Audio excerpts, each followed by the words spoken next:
Hey, thank you for always tuning in and listening to the Aftermarket's original and premier podcast. Now, we strive to bring you information to make your life easier. Hey, I'm with my good friend, Chris Cloutier, and his friend, Jayy Mikulovichis. Chris Cloutier has brought his wisdom and insights to the podcast over the years, and he and his brother own Golden Rule Auto Care in Dallas, Texas, and is the CEO of Autotex.me, while Jayy Mikulovichis is the founder and CEO of Revival Technology, LLC, will be traversing the world of cybersecurity.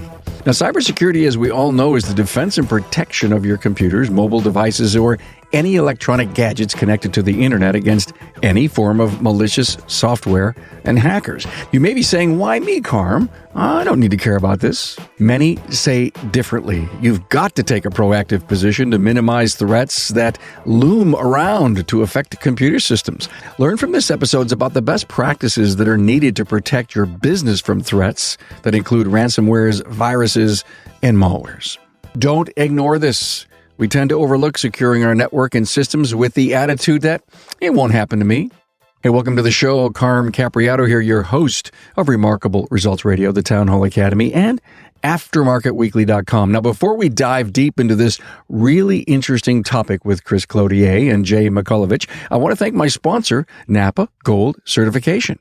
Hey, Remarkable Results Radio is proud to partner with Napa Auto Care in the 2020 Napa Expo. Join Napa, including suppliers, industry experts, and your peers in Las Vegas, February 1st through the 4th, 2021. It's where you'll discover the latest news and industry information. Contact your Napa store for the details on how to enroll.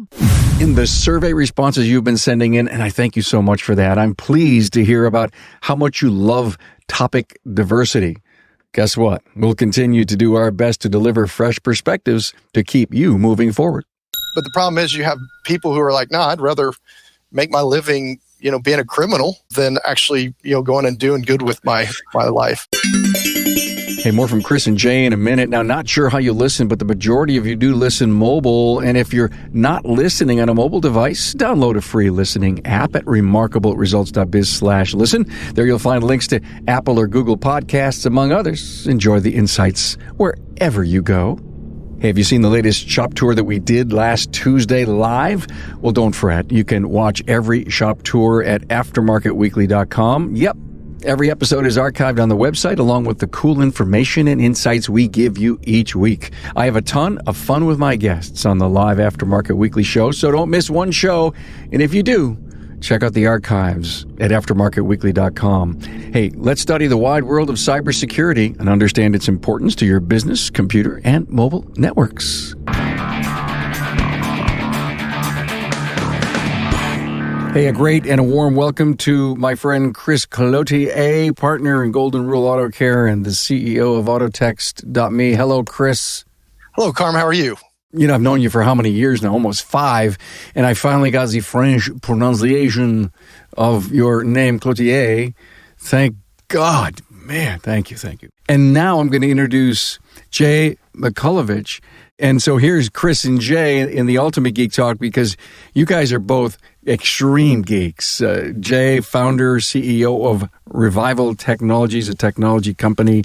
Chris knew that he had to come on, and we had to talk about some stuff that really means a lot to our industry and things that we should watch for. A couple of things we may talk about today, and I hope we do: ransomware, clickbait, and passwords, and then a bunch of other stuff. Let's start, guys. Cybersecurity, Carm. Cybersecurity. That's going to be the topic that's going to cover lots of subtopics. I'm game. Let's do it. What about cybersecurity? Is this really important? I hear about it all the time. I hear about ransomware all the time. I've been lucky. Somehow I've been lucky. Don't know why or how, but I'm on the internet. It's my life, my world. So is your businesses. Have I been lucky, or is it one day it's going to hit me? I want to give this to Jayy, but I just want to point this out. So I watched a presentation from Jayy because he's one of my business groups. And he had this little graphic and it said cybersecurity. And the guy's at the little kids table and he finally gets to go to the adults table. And I think we've had to come to a recognition now that cybersecurity has to be dealt with at a small business level. It's very important. Go ahead, Jayy. First of all, thank you so much for having me on this show. It's a pleasure to be here. It's actually just a very important topic. We kind of just kind of overlook this topic. We think the cybersecurity is somewhere out there just for big companies, and we don't need to worry about this nowadays. But me just being in the IT industry for 20 years, I can tell you just so many businesses unprepared to what we're facing right now. It's just like having a door wide open on the corner street, right? That's how it looks right now. And we think just, cybersecurity is for big companies, like just big enterprises. But to be honest with you, just small businesses is the low-hanging fruit for cyber criminals. So that's why it's very important just to make sure just you have a protection, you have policies, procedures in place to protect your business. And we're going to just dive into details just as we go. And this is very important. And just because your pretty much business, your baby is at stake. It's so dear to our heart because to what we built, and it could happen to anybody at any time. And it's just a matter of time. If you don't have anything in place, it's just a matter of time. So you mean the bad guys get up every morning and they pretend like they're going to fish in a burrow with an M80? Absolutely. And I want to add to his analogy of leaving your door open to your business, to your corner store. We have data that we have to protect, our customer data. We have credit card data that we may or may not be housing, but it's going through our network. And now, Carm, we have vehicle data because all of those cars are becoming connected now. So now we're responsible, right, to make sure that our door isn't open so that guy who wakes up every morning, that guy who's sneaking around on the internet looking for those back doors. And it's not even back doors. Jay didn't say back door. He said front door, wide open. That's scary for me to even think about. So guys, ransomware, we hear about it all the time. I'm so nervous about every one day getting, somebody hijacking me and they say I got to pay to get my life back in order. How can we prevent that? Ransom, it's just pretty much like in old movies that we've seen, right? Just if you have something that's very valuable to you and somebody takes it and then just ask, to pay, okay? So that's pretty much what happens with the cyber criminals. They found it's a gold pot for them and they go after businesses because the most important is data that you have on your computers and your productivity. So you're either just sacrificing data or you're sacrificing your productivity. So, and because every minute counts in business, it's money. So that's why just you want to make sure just your business up and running. But when cyber criminals disrupt that, they give you a chance. Okay, we can remove our ransomware from your computers, from your system, and you're going to be back operational, or we're going to give your data back. Computers can be replaced, right? Pretty much you can rebuild the whole office, the whole shop from a technology standpoint. It's not a problem, but data is the most important piece of it. And if data is lost, pretty much you lost your business. And it's most of the businesses don't recover after this. That's just pretty much like a nail in the coffin. What do you guys hear? What do you got to pay to get back to normal? We've heard from other companies, and just the way actually just because we partner with Dell Computers, and they actually just requested us to help them on one of the projects because one of the clients that reached out to Dell was hit by ransomware. It was a manufacturing company. It was just very, very sad picture, very sad experience to see just what they had to go through, the owner's emotions involved in this, because he could feel like just he about to lose the whole operations, lose the whole business, all those years that just he put into his heart, his sweat, investments. He was about to lose it. So we were involved in this project trying to just, get operations up and running. They were requested to pay ransom for $20,000. Okay. And actually just that's a very, very low price. To be honest with you, just, I will usually just you do not negotiate with criminals and just especially like terrorists like that. But he ended up just paying. It depends how lucky you're going to get. It depends what group hits you. They released some keys so they could decrypt their computers, their system, but still there were some missing. So he got some data back. He was pretty much down almost for 2 weeks. Carm, what they do a lot, and what you can do a lot, especially in a small business, is not pay the ransom, like Jay said. And what's that going to cost you? That's going to cost you some time. So let's say your stuff was in the cloud. Let's say you had a cloud-based, shop management system. Let's say you're using Google Docs, but somehow your files became encrypted, your OS, you can't use it anymore. It's going to cost you a couple hours. It's going to cost you a little bit of money for an IT guy and come and reinstall your software. So what's that? $400, $500 on a couple laptops, a couple computers. If you don't pay, what I think we need to pay attention to is, once again, we're talking about, cybersecurity and making sure that you don't get, have this infest in your shop, because what happens if you have a car that's connected to your network, and what happens if, when this is going to happen, it's already starting to happen, is you become the infector of the car. Now, if the car gets infected with ransomware, now you're talking about a $30,000 car that the brakes won't work anymore, that the customer can't drive. You just can't go reflash or reinstall the car like you can a computer. So I think it kind of goes deeper into our industry to make sure that you're paying attention, not just to your, if you get some ransomware and some things get encrypted on your local computer, but your network's protected, so you're protecting those third-party type things that are coming on your network that you may or may not realize, right? Because cyber criminals are looking for the easiest path, the path of least resistance. Is this theory or real world, Chris, about infecting a car or vehicle? It's already happened. It's already happened where they've had... It's already did. Tesla, that I think the brakes got shut down. There's been multiple examples of people unlocking cars. Wasn't there that Jeep issue, and didn't somebody say they purposely did that, I guess, to prove to the world that, yes, you can do it, right? Donnie Seifer, you've had him on the show. He's great. He always talks about this. He's a big proponent of understanding firewalls internal of cars, and as well as firewalls in your network, right? I brought Jayy on because he's got a great IT company. He's a smart guy, right? So he's dealing with it on multiple levels. He has auto repair shops that he deals with, but then, like you said, he has manufacturers. He helps lots of small businesses and do this, and so it's already happening. Like you said, $20,000. He had a choice, but he really didn't have a choice. Can we spend $20,000 getting our data back? It's a lot of money for $1 million, $2 million business. I get that. But let's talk about the fact that you said you get an IT guy, you reinstall the operating system, some of your applications, hopefully the data is up on the web and you reconnect. Is the computer vulnerable in any way? That piece of hardware, does that have to be like totally scrubbed or something? Yes, absolutely. Just, you probably just heard that, like cars, right? They have a computer, onboard computer. And the same thing just with the hardware just in your shop. Even just, you have computers connect to your alignment machine, to your inspection machine. That's all in the network. So if something happens, it could happen on the software level, and also just there's some risk involved on the hardware, because cyber criminals, any kind of hackers, they're trying to find a way in. And there are multiple ways how they can get in. It's like in a house, right? Just you can get through the front door, through the back door, through the window, or some other way. So even the computer itself, we're not talking about Windows operating system, Mac OS. It could be vulnerable on that level, because when it's everything connected, I'm not sure just if you've heard about the definition of firmware and BIOS, even just some processors could be vulnerable as well.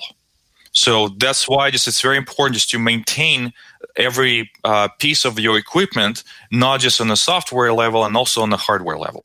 I think it was Target, to Jay's point, that one of their employees plugged in a little stick into a USB drive, and that was the Target vulnerability. So like Jayy says, it's not going to necessarily come through your network. It could come through somebody plugging in something to one of your devices that's sitting idle in the shop. That's a great point, Chris. If I got hit, I would want to be blaming something that I didn't do correctly. My virus scan, I would be saying, what is this junk I have called virus protection? It's not working.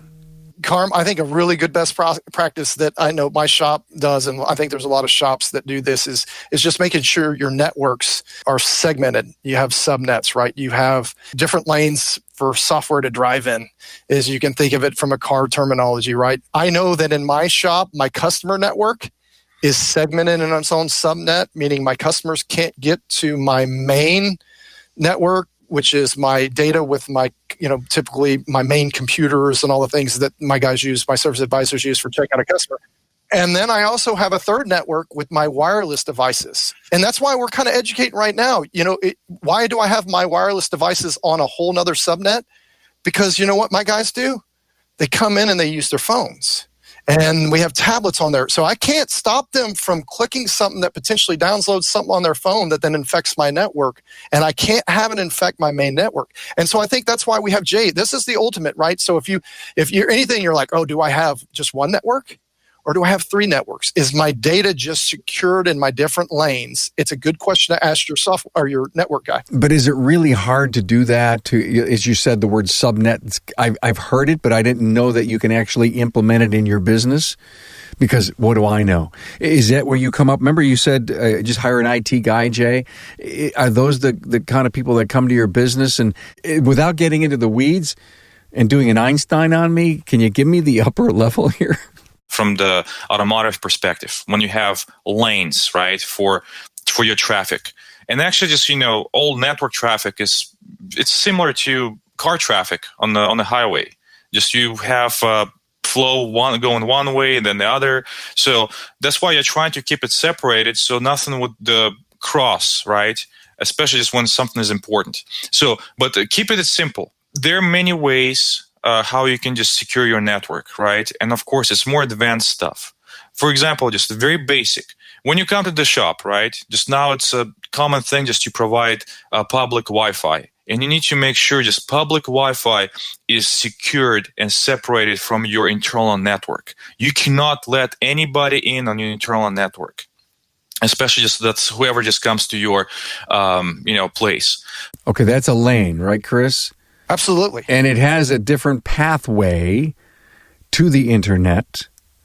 It will never crisscross into your system, your computers, or your cloud, because it has a channel, a lane. And I love that. But here I'm going to ask the next question.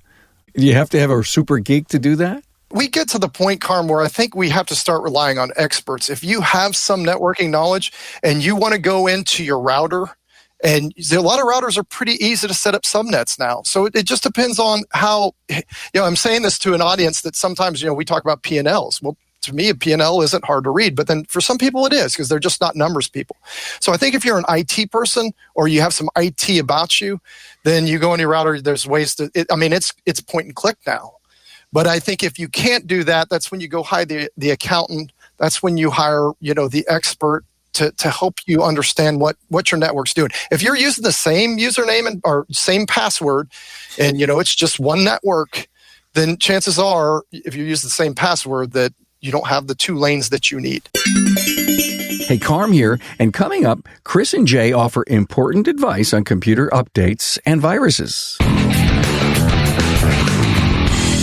Hey, it's Carm here. Today, I have a special message for Napa Auto Care Centers who are looking to take the next step in growing their business and partnership. Now, if you're ready to strive and take it to the next level, Napa invites you to consider Gold Certification.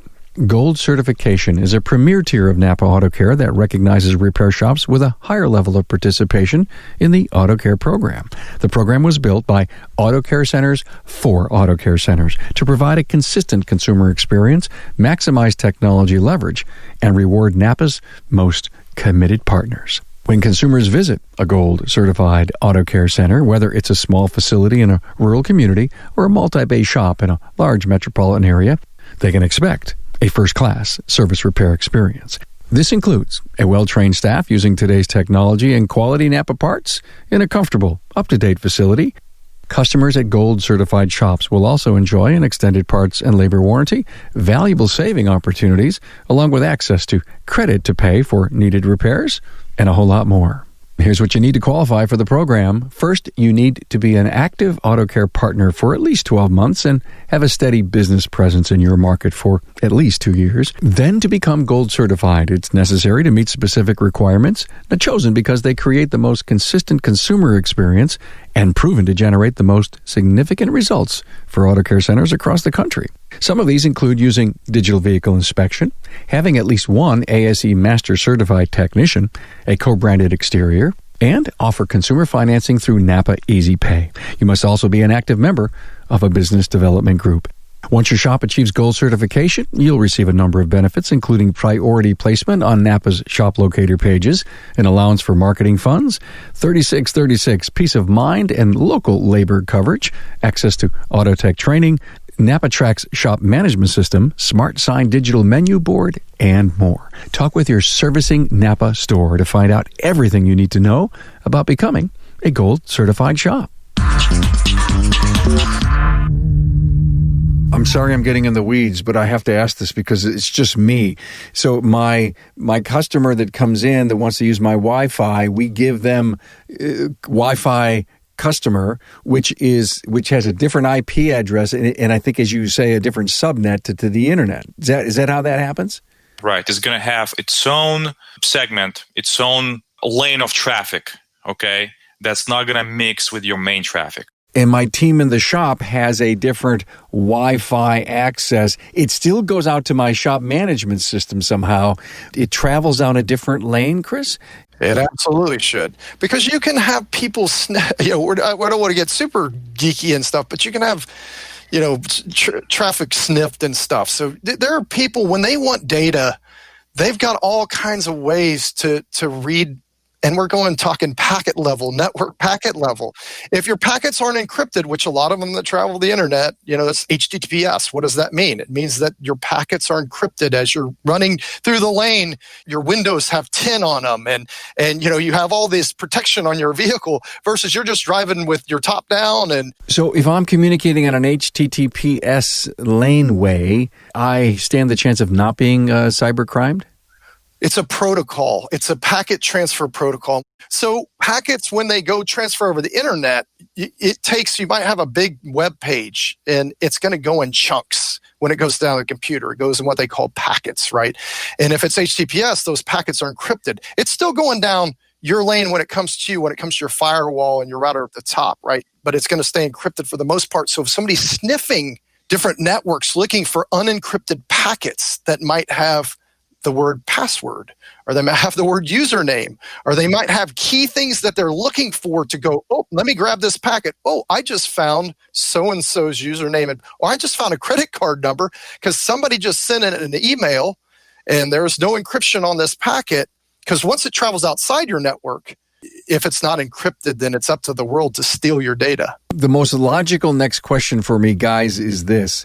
How could this happen with Gmail and Outlook and all this stuff going on, Microsoft? Are we using secondhand, lower-level apps and software that makes us vulnerable? Well, I would say just that hackers always find a way. They're looking for new ways how they could exploit data and just collect data. As you said, just for example, they could just look for any kind of traffic. If they get into your network, right? Because now everything is on the internet, okay? And if everything is on the internet, it's got its own IP, and it means just you're publicly accessible, okay?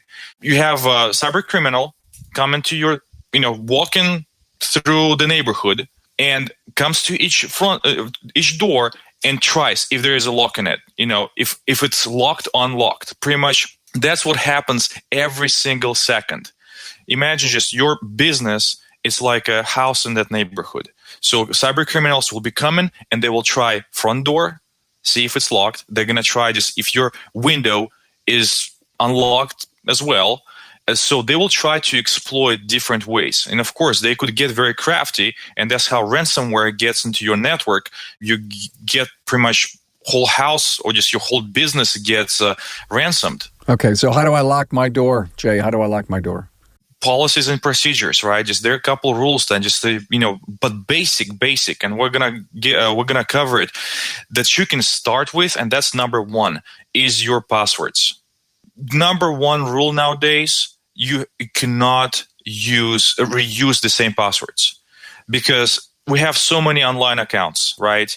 we have Amazon, we have, Walmart, we have so many shoppings, banking and things like that. And for us, just it's natural to reuse the same password and think that it's going to be secured.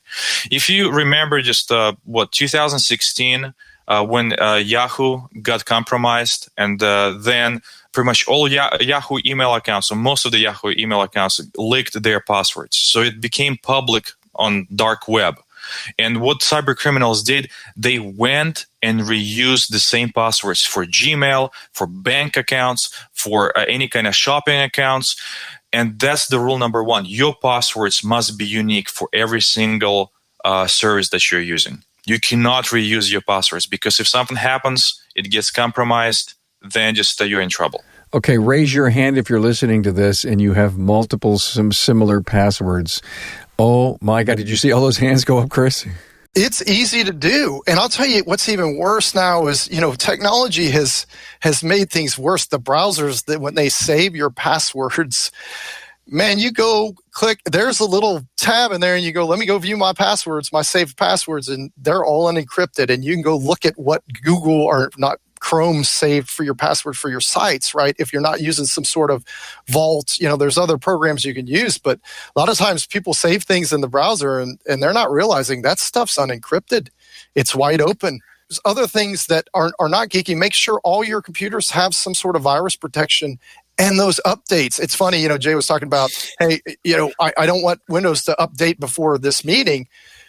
It's annoying that Windows is updating every other day, it seems like, but those updates are critical because they're constantly updating security and vulnerabilities. If you're still running Windows XP 7 or XP, man, there's a reason when they sunset these, don't use them anymore. Those are huge. I mean, you don't have a front door anymore. You're basically rolling your cart of goods out into the street, and you're going, hey, I'm going to trust that everybody's just not going to go run by and take whatever they want off the cart.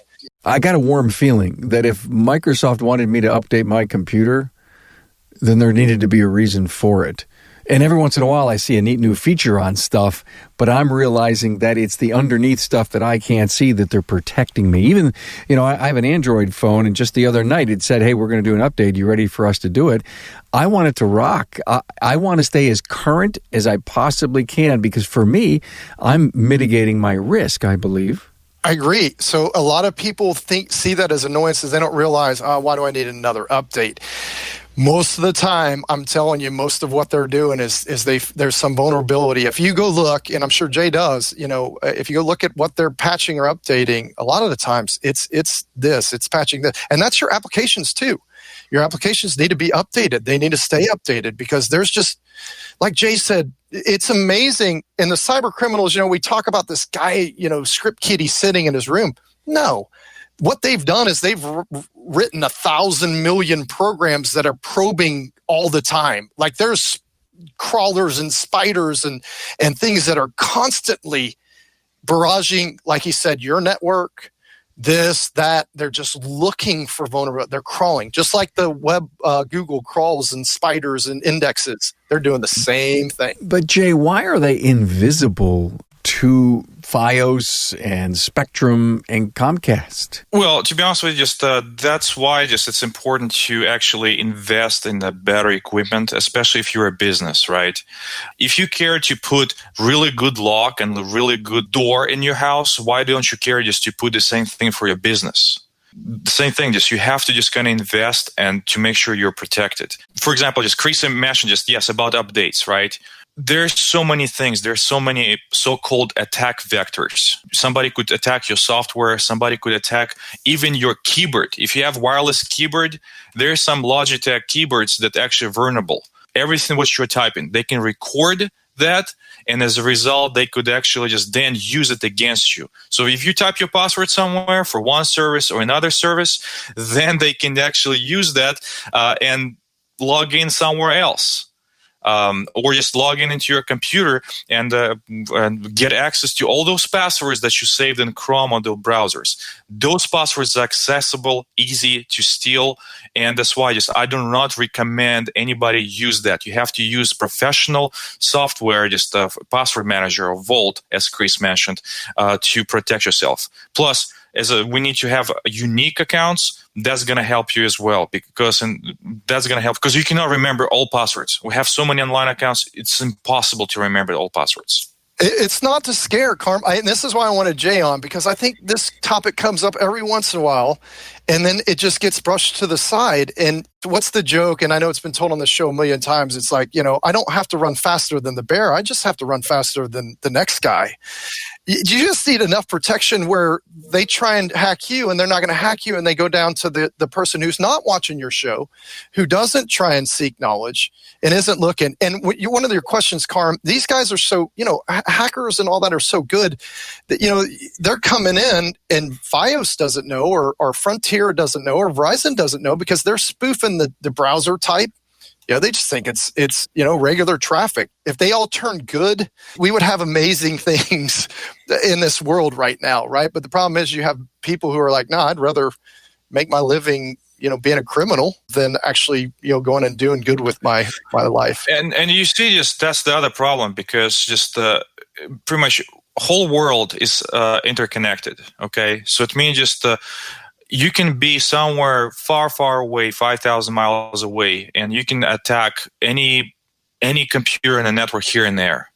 And it's pretty much like going through the neighborhood and just trying to this door, that window.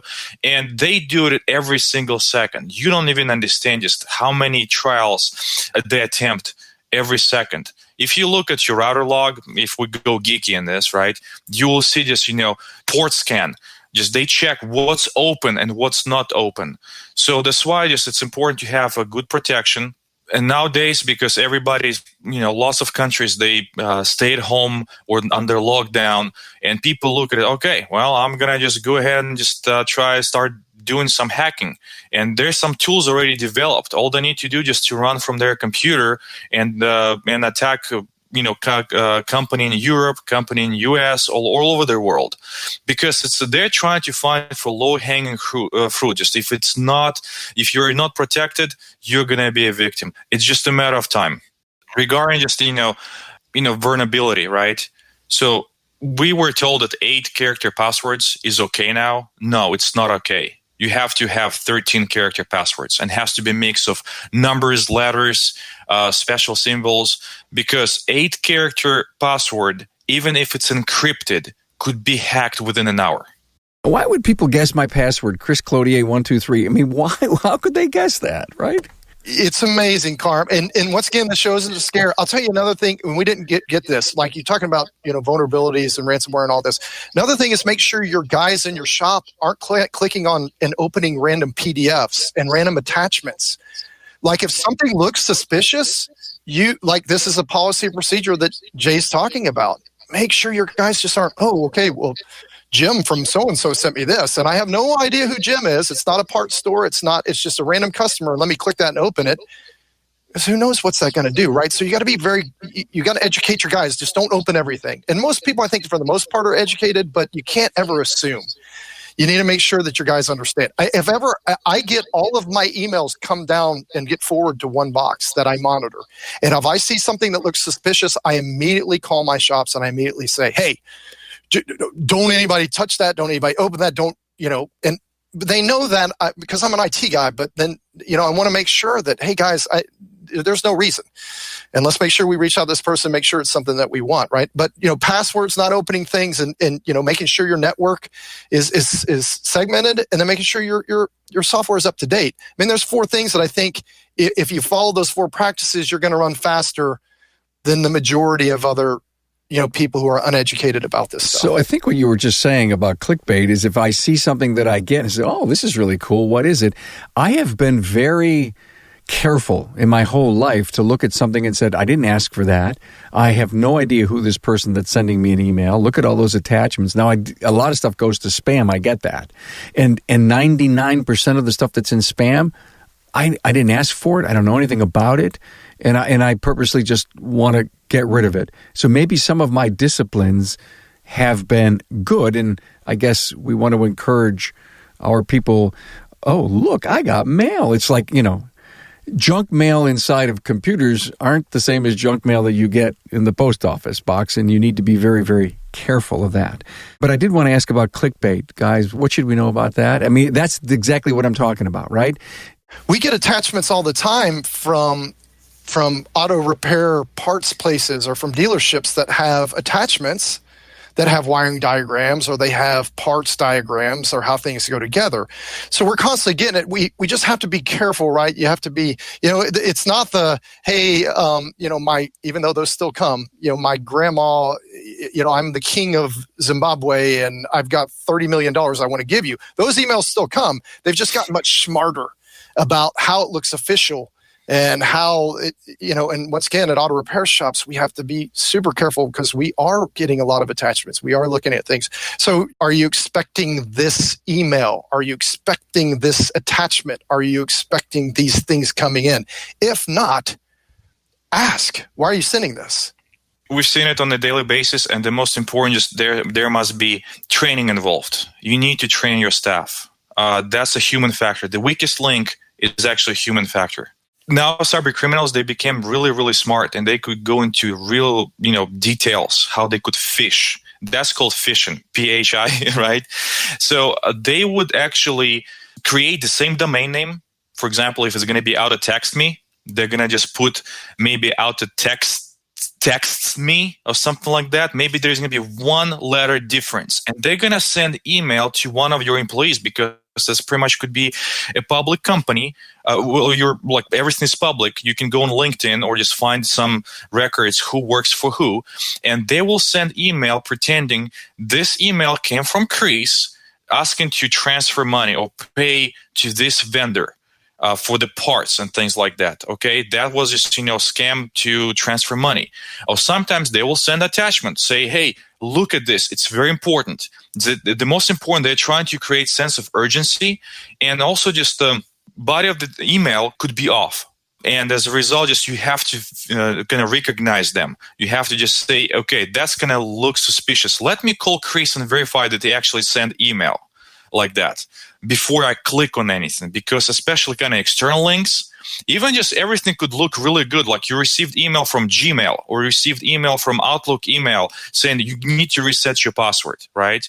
And if you kind of move your mouse over the link, it's going to show where actually it's going to take you. That's one of the ways to recognize. If you move, you don't click. Please never click, okay? Just you move your mouse over the link, and it's going to tell you, taking you to weird website. Nothing to do with that email that just you received. So that's the one way to recognize. But you see, it's very important to also protect your business, because lots of hackers, they go for your contacts. So if they hack your network, they will go after your vendors, they will go after your clients, and they will use their contacts to send emails like pretending it came from you. As a result, you're going to be liable. You're going to be liable for any damages like that. You're scaring the bejesus out of me. Well, to be honest with you, it has to be just a healthy hint of fear. You just can't be loosey-goosey when it comes to this stuff, and I love it. We have done an absolute great job with this. I think we hopefully have shaken a few people's mindsets as it comes to getting their business protected. There were a couple of other things you wanted to cover, Chris? I'll tell you this right now, your firewall, your switch, or whatever that comes in from Verizon or whatever ISP that you get is probably not going to suffice for your shop. And a lot of shops are going to get that device, and they're going to have, some minimal firewall stuff, but you probably want to start looking at upgrades and stuff like that. But then that, it all starts getting complicated, Carm. So, how far do we go with that? Once again, I think that's when you start consulting an IT consultant, when your shop, when you got 40, 50 devices. When you say you have an upgrade, are you talking specifically about a box that actually houses software that, if you will, is a funnel before it gets to you?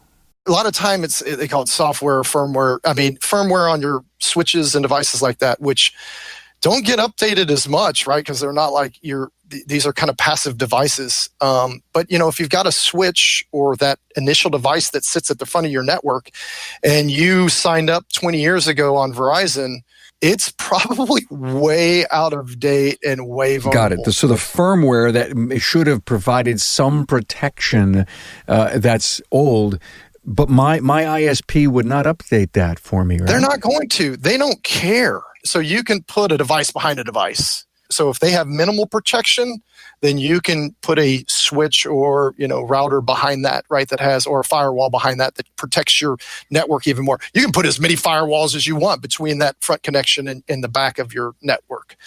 Carm, I'd say if you only have one or two texts, don't worry about it. But I still say, look, if you got cars coming in, you've got customer data, you've got customer data, and there's a thing called PII, personal individual information, or that you're responsible for protecting. If you have their address, you have their phone number, and you have their, I think, email, there's 3 things that identify a person. Like you're responsible for protecting that. That gets leaked. Then you have a responsibility to go tell all your customers, or it gets hacked. You have a responsibility to go tell them, hey, we hacked, your personal information got hacked. Not just credit card information. I'm just talking about personal information from a customer. Yeah, that's actually required by law now. If something happens, you got hacked, you have to report that. For some states, there is even liability. Just if you don't report it, you get fined $1,000 every day that you haven't reported. Plus, on the top of those fees, you can end up with a lawsuit by your customers because of that. But at the same time, there are policies and procedures. The most important is if you feel like you can do it yourself, that's great. But you need to do something. Do one step at a time and start, for example, with passwords. And then next week set a goal. Let me review my Wi-Fi policies. Let me just do this. Let me train my staff. Or bring IT consultant. Or bring, company that would manage the whole network, and you could do whatever you do the rest, run your business. Also, I will recommend just to have cybersecurity insurance. In the case if something happens, you would be protected. That's limiting your risk. We talked about that on an insurance show, Jayy. Thank you for that.